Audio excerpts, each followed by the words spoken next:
This question about the relationship between mood or feeling or ambience and emotion is an argument of sorts that goes on constantly in Europe, in the American independent movement. I don't think in Hollywood anybody ever asked this question, but it seems very important to filmmakers outside of Hollywood. And what the debate is not only what is the difference between these two, but which is more important in the writing, in the filmmaking, or the television series. Where should the writer really concentrate on creating this ambience or mood or this emotion?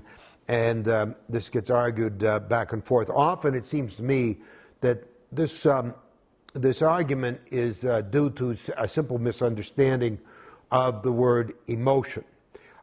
Emotion doesn't necessarily mean a very powerful experience that the audience has tears in their eyes, or that they're rigid with anger, or they're thrilled with joy or excitement or whatever. Emotion is simply the experience of a transition in terms of the charge of values. And so stories are moving from the positive to the negative, from the negative to the positive in terms of the values at stake in the characters' lives. And these transitions don't have to be sudden. They don't have to be very pronounced.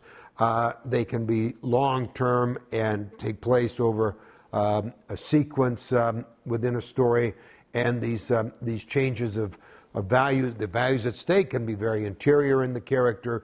The change from positive to negative or negative to positive can be very clear, but not terribly forceful in its presentation.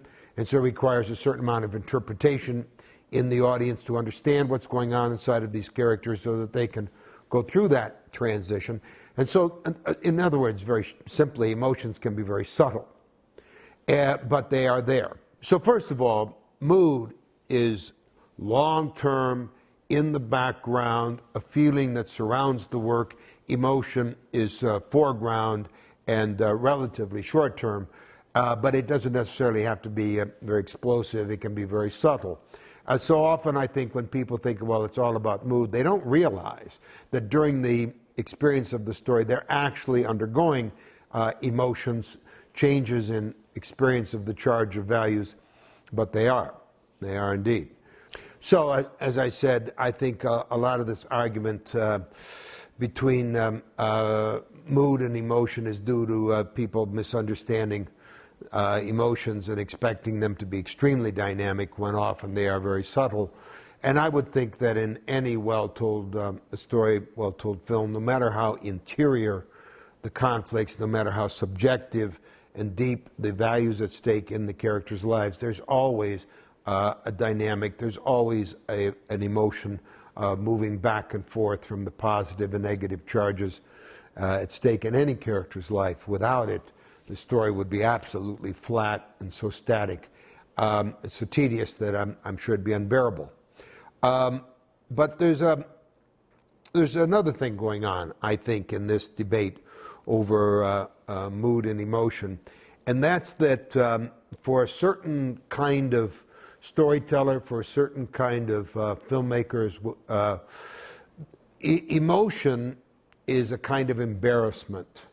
They prefer to think in terms of moods, in terms of feelings, in terms of atmosphere, because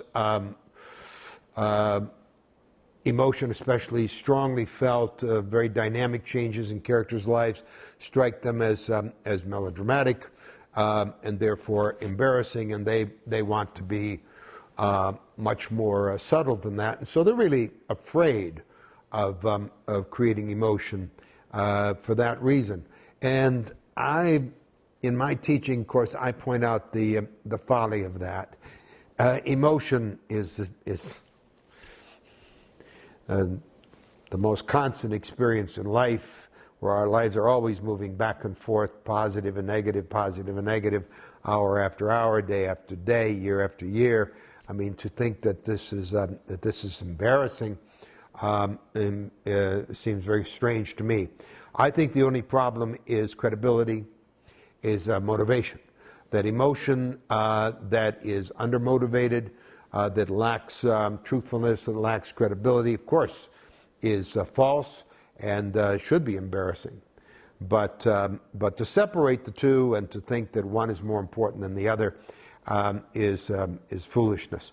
The mood of any story, is whatever it is there to make the emotional experience within the story specific. That is the job of emotion. It is not, of mood rather, is to make emotion specific. It is not there to substitute for emotion, although some people, as I said, try to inflate the importance of mood and try to make it substitute for emotion, but it just will not. And so the dynamic of any story is always creating emotional experiences.